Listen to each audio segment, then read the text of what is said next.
तो guys, cell the unit of life की बात चल रही है। लिविंग्स और नॉन लिविंग्स दो तरह की चीज़ें हैं हमारे सामने पूरी दुनिया में।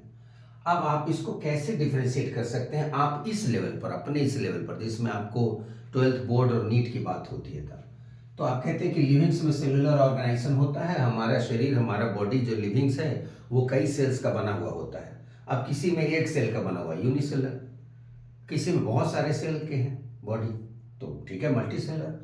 और जिसमें ये सेल की बात नहीं होगी तो नॉन लिविंग्स होंगे।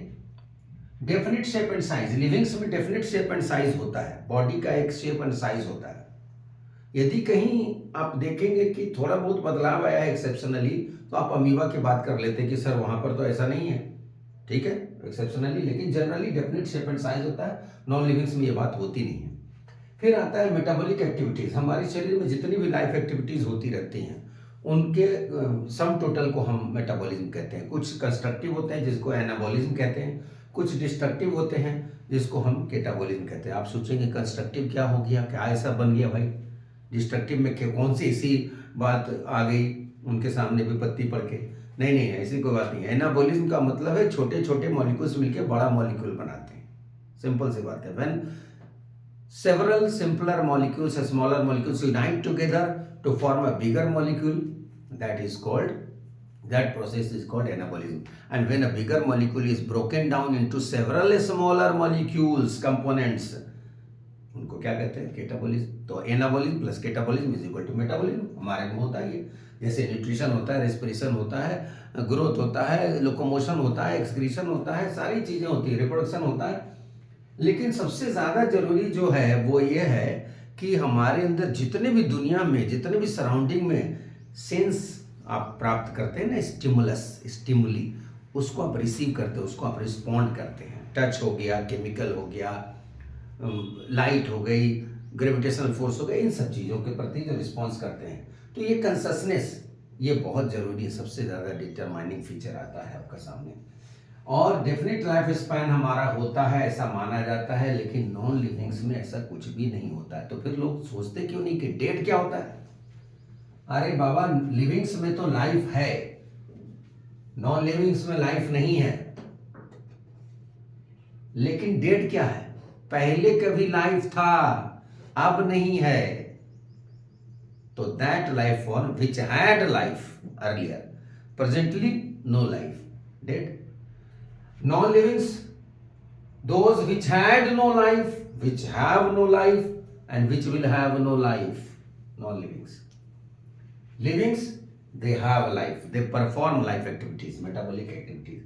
तो सेलुलर ऑर्गेनाइजेशन है और मेटाबॉलिक एक्टिविटीज है, लाइफ एक्टिविटीज हैं, जैसे कि nutrition, respiration, excretion, locomotion, reproduction. ठीक है, तो ये चीज हमें समझने की जरूरत है।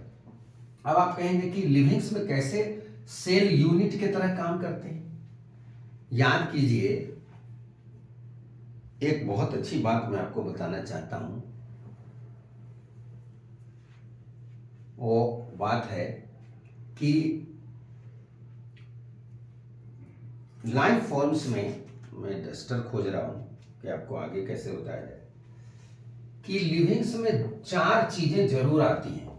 इसको भी आप समझ लीजिए, इसको समझने पूरे चैप्टर में जाने से पहले सबसे जरूरी बात क्या आती है? सबसे जरूरी बात जो आती है वो क्या है? लाइफ स्पैन की बात हम कर रहे थे, आपको मालूम है लाइफ स्पैन किसको कहते हैं? ये लाइफ साइकिल से अलग है। बर्थ होता है, फिर ग्रोथ होता है, फिर मैच्योरिटी होती है, और फिर डेथ होता है।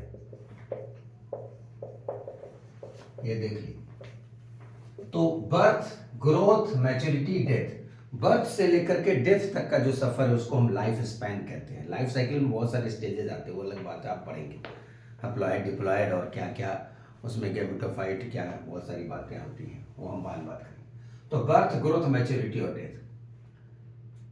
एक सेल वाला प्राणी अपने एक सेल के ही सीमा में, यूनिसेलर ऑर्गेनिज्म अपने एक सेल के सीमा में ही सारे काम करता है, और वो माइटोटिकली डिवाइड करता है। उसके एक सेल के 2 टुकड़े हो जाते हैं, फिर वो सेल आगे बढ़ते हैं। कभी भी उसमें डेथ नाम की चीज नहीं होती। जैसे आप एग्जांपल यूनिसेलर ऑर्गेनिज्म अमीबा को देख लीजिए, पोटेंशियली इमॉर्टल है ये, बैरिस्टर साहब ने इसके बारे में बताया भी था। हमारे अंदर जैसे जैसे आप देखते हैं ये चीजें बात समझ में आती है कि बर्थ होता है, ग्रोथ होता है, मैच्योरिटी होती है, डेथ होती है, ये मियोसिस के जरिए होता है हमारे अंदर। कैसे होता है? बाई पेरेंटल होता है, मियोसिस के जरिए होता है, और उसके बाद मियोसिस की प्रक्रिया होती है। आपको मालूम है, आगे इसको और भी डिटेल में पढ़ना है कि मियोसिस में क्या होता है। 2 बार डिवीजन होते हैं न्यूक्लियस के, 2 बार साइटोप्लाज्म के, और ये आगे हम लोग चैप्टर और भी डिटेल करेंगे। तो बर्थ, ग्रोथ, मैच्योरिटी और डेथ, तो उसमें एक क्रॉसिंग ओवर वाली बात होती है। एक मदर का ये हुआ, एक मदर का ये क्रोमोसोम, एक फादर का, ये क्रॉसिंग ओवर होता है। तो सेक्सुअल रिप्रोडक्शन होता है। अब इसमें बाई पेरेंटल रिप्रोडक्शन होता है और क्रॉसिंग ओवर होता है। जब क्रॉसिंग ओवर होता है तो एडमिक्सचर ऑफ जेनेटिक मटेरियल्स होता है। जब एडमिक्सचर ऑफ जेनेटिक मटेरियल्स होता है तो आपको मालूम है कि वेरिएशन होता है। वेरिएशन होता है तो इवोल्यूशन होता है। लेकिन छोटे ऑर्गेनिज्म में, यूनिसेलुलर ऑर्गेनिज्म में, स्मॉलर ऑर्गेनिज्म में, यहाँ पर आप देखिए मियोसिस के जरिए होता है, क्रॉसिंग ओवर नहीं होता, उसमें एडमिक्सचर ऑफ जेनेटिक मटेरियल्स नहीं होता, और उसमें कभी भी दूर दूर तक वेरिएशन और इवोल्यूशन की संभावना नहीं होती है। तो ये जो सेल चैप्टर है, इसमें हम जानेंगे कि एक सेल कोई है, कौन कौन से ऐसे कंपोनेंट्स हैं कि ये सारे काम करते हैं। देखिए इनमें, देखिए कि सबसे पहले जो फिजिकल बेसिस ऑफ लाइफ है वो है प्रोटोप्लाज्म। इस प्रोटोप्लाज्म के अंदर छोटे छोटे बहुत सारे ऑर्गेनेल्स और इंक्लूजन्स होते हैं, और उसके बाद इसकी कवरिंग को देख लीजिए। बिना कवरिंग के तो ये सेल कहीं नहीं जा सकते। तो हम लोग सेल को क्या कह देते हैं? कुछ छोटे छोटे बच्चों से पूछिए, जो 7th क्लास के बच्चे होते हैं, बताओ बेटा सेल का डेफिनेशन क्या होगा, तो क्या बोलेंगे? Cell is the basic unit of life. क्या बोलेंगे? Cell is the basic unit of life. और ऊपर 8 क्लास के बच्चे से, 9 क्लास के बच्चे से पूछे बेटा सेल का डेफिनेशन बताओ, बोलेंगे cell is the fundamental unit of life. ठीक है, सब ठीक है, अपने अपने लेवल पर सब ठीक है। 11th में आप आए हैं, अब आपसे पूछा जाए, आप बोलेंगे sir cell is the fundamental structural and functional unit of life. ये बात भी सही है, समझ में आ रही बात। लेकिन आपको ये समझना चाहिए कि सबसे पहले कि इसको याद करने से पहले समझ लीजिए कि mass of protoplasm, a mass of protoplasm surrounded by, ये देखिए, surrounded by a covering with or without, with 1, 2 or more, और विदाउट न्यूक्लियस। ये न्यूक्लियस किसी में नहीं भी हो सकता है, किसी में 1 हो सकता है, किसी में 2 हो सकता है, किसी में 2 से ज्यादा हो सकता है। तो 3 बातें समझ में आती है। तो उसका की बाउंड्री कौन सा है, एक उसमें प्रोटोप्लाज्म क्या है, और एक उसके अंदर कौन कौन से स्ट्रक्चर्स हैं जो अपना अपना काम अपने स्तर से करते हैं, जो अपना काम करते हैं आप उनको ऑर्गेनिज कहते हैं, और जो कुछ स्टोर्ड बॉडीज होते हैं उनको आप इंक्लूजन्स कहते हैं। कैसे कहते हैं देखिए, तो सेल के नंबर के आधार पर कितने प्रकार के ऑर्गेनिज्म होंगे। लेकिन ये बात अभी हमें पहले तो डेफिनेशन के तौर पर जाननी थी, जिसको हम लोगों ने लिखा नहीं है। वो लिख सकते हैं कि सेल इज द स्ट्रक्चरल, इससे पहले आप एक चीज और बोल दीजिए और भी अच्छा हो जाएगा, fundamental structural and functional unit of life.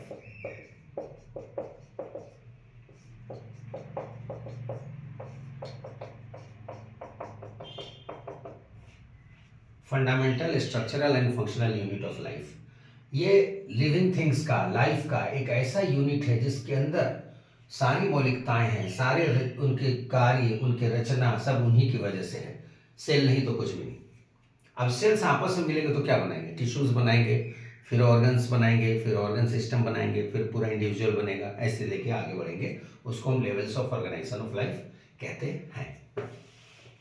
अब ये भी जानना जरूरी है कि अच्छा ठीक है, नंबर के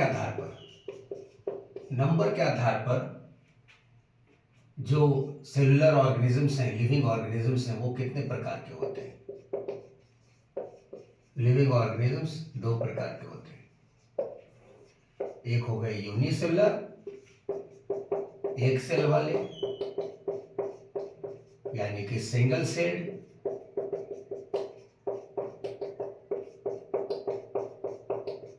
और इसका एग्जांपल आप लिख दीजिए, इसमें बहुत सारे फ्री लिविंग सेल्स भी आएंगे, जैसे अमीबा आ गए, और फिर बहुत सारे आप इसमें डाल सकते हैं जो पैरासाइट्स हैं, उनका नाम भी डाल सकते हैं, जैसे कि आपको बता दें लिशमैनिया, इससे कालाजार होता है। तो ये प्रोटोजोआन प्रोटिस्ट हैं, सिंगल सेल है, एक सेल के अंदर सारे काम इनके होते हैं। फिर मल्टी सेलुलर,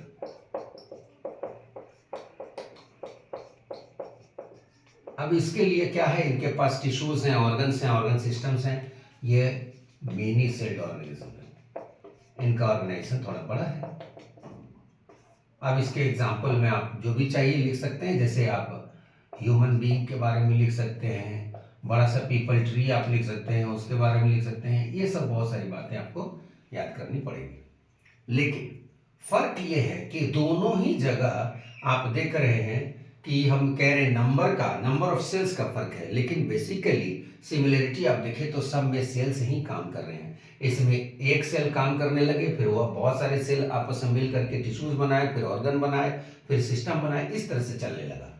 तो यूनिसेलुलर ऑर्गेनिजम्स जो हैं, इनका इंडिपेंडेंट एग्जिस्टेंस है और ये परफॉर्म करते हैं सारे एक्टिविटीज, लेकिन यहाँ पर बहुत सारे सेल्स मिल करके टिश्यूज बनाते हैं, फिर ऑर्गन सिस्टम, फिर एक इंडिविजुअल बनाते हैं, और फिर इस तरह से धीरे धीरे आप देखेंगे ये आपस में मिल करके देखेंगे कि जो लिविंग इंडिविजुअल्स हैं वो आपस में मिल करके फिर स्पीसीज बनाते हैं, पॉपुलेशन बनाते हैं, आगे चल करके इकोसिस्टम बनाते हैं, बायोम बनाते हैं, बायोस्फीयर बनाते हैं, ऐसे चलते हैं।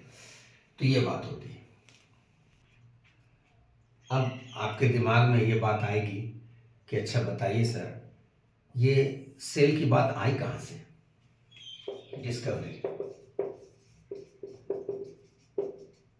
शॉर्ट में बता दें कि पूरी दुनिया में छोटे छोटे मॉलिक्यूल्स आए थे, और वो छोटे छोटे मॉलिक्यूल्स आपस में मिलकर के बड़े बड़े मॉलिक्यूल बन गए, और वो मॉलिक्यूल फिर धीरे धीरे धीरे धीरे धीरे धीरे धीरे धीरे धीरे इस तरह से अपने चारों तरफ इन सारे मॉलिक्यूल्स में इंटरेक्शंस हुए, और उसके चारों तरफ एक कवरिंग आई, फिर उसके अंदर ऑर्गेनेल्स और इंक्लूजन्स आए, और ये सेल जो है धीरे धीरे आगे बढ़ने लगा, और जब सेल्स आपस में मिलकर काम करने लगे तो इस तरह से इंडिविजुअल बने। कहा जाता है कि रॉबर्ट हुक माइक्रोस्कोप बना रहे थे, उसमें उन्होंने कॉर्क पीसेस को देखा, उस कॉर्क पीस में छोटे छोटे जो कमरे थे, कोठरियाँ थीं, उसको उन्होंने सेल कह दिया, लेकिन लिविंग सेल के बारे में किसने बताया? तो ये बात भी समझने लायक है।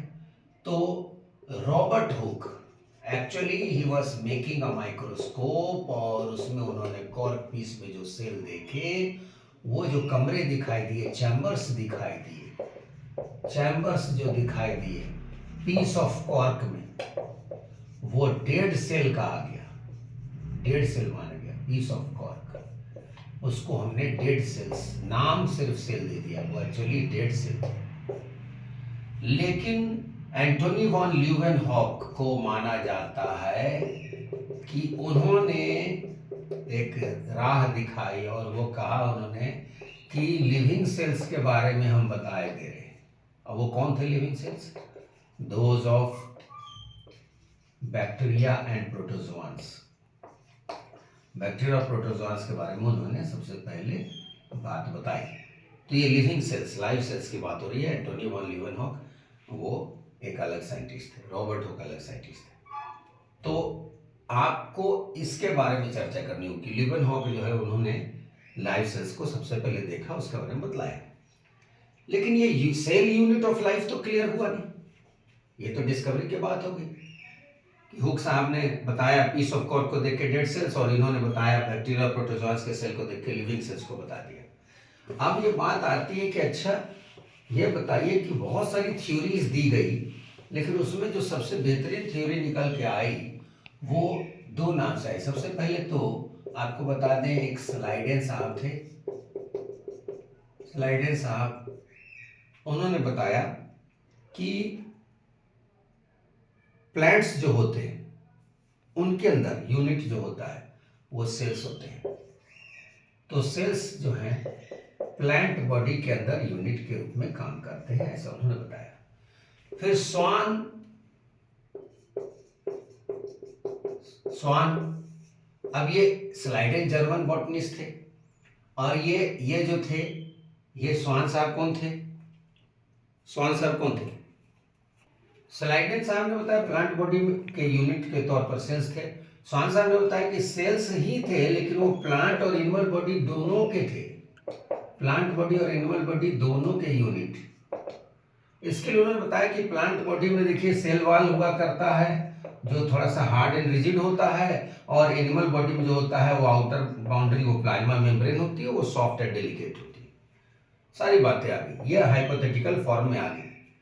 लेकिन इन लोगों ने ये नहीं बताया कि ठीक है सेल्स तो यूनिट के रूप में है, लेकिन ये भी बताना था कि आखिर ये सेल्स फिर कैसे डिवाइड करते, कैसे रिप्रोड्यूस करते, कैसे एक सेल एग्जिस्टेंस में आया। तो नाम आता है रूपर्ट विर्चो साहब का, रशियन साइंटिस्ट। उन्होंने कहा कि अ सेल मतलब new cell develops or arises from pre-existing cell। इसको हम लोग कहते हैं सेल लीनिएज थ्योरी। ये सेल थ्योरी के तो आधार इन्होंने रखी थी। अब विर्चो साहब के जो बयान आए, इससे और भी इनको राहत मिली, और सेल थ्योरी अब नए रूप में आ गया कि अब कहते हैं कि cell theory was given by Schleiden and Schwann, लेकिन उसमें ये कहते हैं 2 लाइन समझ में आती है, वो मॉडिफाइड फॉर्म में आया ये सेल थ्योरी, मॉडिफाइड फॉर्म में आया सेल थ्योरी। और उसमें कहा गया कि अ प्लांट बॉडी और an animal body is composed of units, that is cells and products of cells also, ये भी लिखा। और उसमें एक लाइन और भी जोड़ दिया कि a new cell develops or arises from pre existing cell. तो ये मिला के नया पूरा तैयार हुआ सेल थ्योरी। अब इस बात को विर्चो साहब ने जो कहा था कि cell new cell develops from pre existing cell, ये अपने अंदाज में इनका ये देख लीजिए, ओमनिस सेलुला है सेलुला, ये कहा, ये ओरिजिनल अपना उनका पॉइंट ऑफ व्यू है, जिसको हम लोग इस तरह से समझ लेते हैं। और अब नए रूप में ये समझ लेते हैं कि सेल थ्योरी, इन दोनों बातों को जोड़ दीजिए कि a plant body or an animal body is made up of units called cells and products of cells also। और दूसरा लाइन ये भी जोड़ दीजिए कि a new cell develops from pre-existing cell। ये उनकी ओरिजिनल बात यहाँ पर आई। तो ये अब नए रूप में ये दोनों लाइन को लिख के हम मॉडिफाइड फॉर्म में सेल थ्योरी के बारे में बता देते हैं। अब इसको थोड़ा आगे बढ़ाने की जरूरत है। कैसे आगे बढ़ाएंगे?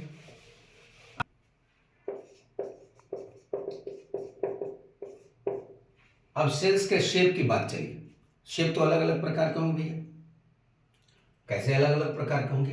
अरे कोई राउंड है, कोई ओवल है, इस तरह से चलेगा। कोई राउंड है, कोई ओवल है, कोई लॉन्ग है, कोई स्क्वायर है, इस तरह से सेल्स के अलग अलग शेप एंड साइज हैं। अभी आपके किताब में अलग अलग प्रकार के शेप दिखाई दे रहे हैं। जैसे मान लीजिए कि ह्यूमन आरबीसी की बात चलेगी, तो ह्यूमन आरबीसीज कैसे होते हैं? राउंडेड होते हैं, राउंड एंड बाइकनकेव होते हैं। अब ये बात लोगों को समझ में नहीं आती कि अच्छा राउंड कैसे होता है, बाइकनकेव कैसे होता है। अरे बाबा, ये है बाइकनकेव, ये है बाइकनकेव का फोटो। अब इसको यदि इस साइड से हम लेंगे फोटो, तो ये राउंड दिखाई देगा कि नहीं? तो राउंड और बाइकनकेव है। फिर दूसरी बात आई कि अच्छा सर ये बताइए ह्यूमन डब्ल्यूबीसीज की यदि बात कर लें, वो कैसे हैं? ये अमीबा जैसे हैं, अमीबॉइड।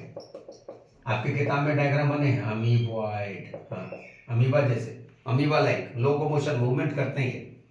फिर उसी तरह से बात आई कि अच्छा ठीक है, कॉलमनर एपिथेलियल सेल्स कैसे होते हैं, ये भी उसमें आया निकल के।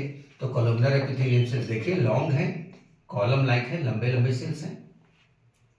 फिर आए कि अच्छा ठीक है, नर्व सेल्स कैसे होते हैं? तो नर्व सेल्स तो सबसे बड़े सेल है भाई हमारे शरीर में, तो ये लॉन्ग भी हैं और ब्रांच्ड भी हैं, ये भी देख लीजिए। सिर्फ एनिमल की बात क्यों करें, हम प्लांट्स की बात कर लेते हैं कि अच्छा ट्रैकिड्स बताइए, ट्रैकिड्स कैसे होते हैं भाई? ट्रैकिड्स जो होते हैं वो लॉन्ग होते हैं, इस तरह से देख लीजिए। फिर मेसोफिल सेल्स जो होते हैं उनकी चर्चा कर लीजिए प्लांट्स में, तो ये कैसे होते हैं? ये राउंड होते हैं, ओवल होते हैं। तो इस तरह से आपको देखना पड़ेगा कि अलग अलग शेप। तो ये एक लाइन यहां पर आ जाती है कि cells vary in shape, size and activities, ये बात होती है। अलग अलग एक्टिविटी करने के लिए भी हमें लगता है कि सेल्स को अलग अलग शेप और साइज लेना पड़ता है। तो cells vary in shape, size and activities. अब साइज की बात कर लीजिए, साइज की बात हम करते हैं। साइज की बात करते हैं तो सबसे छोटा सेल माना जाता है कौन सा? PPLO. PPLO pleuro pneumonia, silent यहाँ, न्यूमोनिया लाइक ऑर्गेनिज्म। अब ये जो है इसके बारे में कहा जाता है कि माइक्रोमीटर में, अब इनको हम अपनी आंखों से, नग्न आंखों से, नेकेड आई से, अनएडेड आई से नहीं देख सकते। तो आप बोलेंगे वाह सर, अब इसके बारे में हम लोग कैसे जानेंगे? तो आपको एक चीज बता देते हैं, ये सेल्स के साइज और हमारे विजन के बीच में एक खास रिश्ता है। Resolving power of a human naked eye, नग्न आंखों से, मतलब बिना चश्मा के, बिना किसी डिवाइस के। Resolving power of a human naked और अनएडेड आई 100 माइक्रोन, मतलब दो पार्टिकल के बीच में यदि दूरी 100 माइक्रोन की होगी तो उससे छोटा यदि हो जाएगा तो हम उसको नहीं देख पाएंगे, उसके शेप एंड साइज को। 1 माइक्रोन इज इक्वल टू कितना होता है? 10⁻⁻10 मीटर। आप इसको समझ लीजिए, 10⁻⁻10 मीटर होता है, ये 6 मीटर होता है, 10⁻⁻6 मीटर होता है।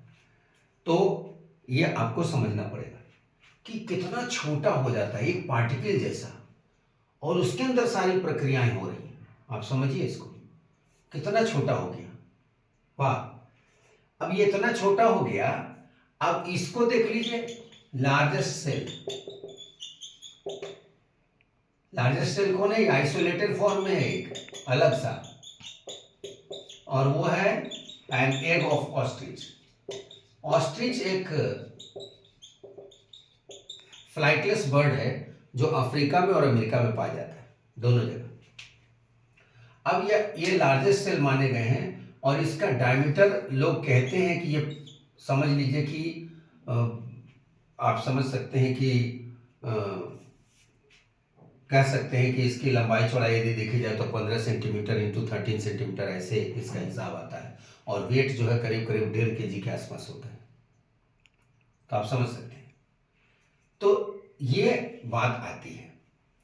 अब ये भी बात आती है कि अच्छा सर, सेल्स के साइज कैसे वेरी करते हैं, जरा बताइए। अब वेरी आपकी किताब में दिया हुआ है, आप देख लीजिए कि एक साइज की बात चली है तो आपके किताब में लिखा हुआ कि एक यूकैरियोटिक सेल, मतलब जिसमें वेल डेवलप्ड न्यूक्लियस हो, मेम्ब्रेन बाउंड और ऑर्गेनेल्स हो, जैसे मान लीजिए ह्यूमन सेल की हम बात कर रहे हैं, तो 10 to 20 माइक्रोन मीटर होता है, ठीक है। लेकिन आप बैक्टीरिया का देख लीजिए तो 1 से 2 माइक्रोन मीटर हो सकता है एवरेज। और पीपीएलओ की बात देख लीजिए, जिसकी पीपीएलओ की बात कर रहे हैं हम, 0.1 माइक्रोन मीटर होता है। अब आप कहेंगे कि सर वायरसेस कहाँ हैं? वायरसेस न्यूक्लियोप्रोटीन मॉलिक्यूल्स हैं, और वो लिविंग्स और नॉन लिविंग्स के बॉर्डर लाइन पर है, कनेक्टिंग लिंक बिटवीन लिविंग्स और नॉन लिविंग्स। तो वायरसेस की साइज जो देखे गए वो और भी बहुत छोटे हैं, 0.02 माइक्रोन मीटर तक हैं। ये न्यूक्लियोप्रोटीन्स हैं, और इनके अंदर हम कह सकते हैं लिविंग्स का भी थोड़ा सा गुण है और नॉन लिविंग्स का भी थोड़ा सा गुण है, पर हैं ये न्यूक्लियोप्रोटीन पार्टिकल्स, मतलब न्यूक्लिक एसिड प्लस प्रोटीन। ये आपको बता दें। एक होता है प्रायोन्स।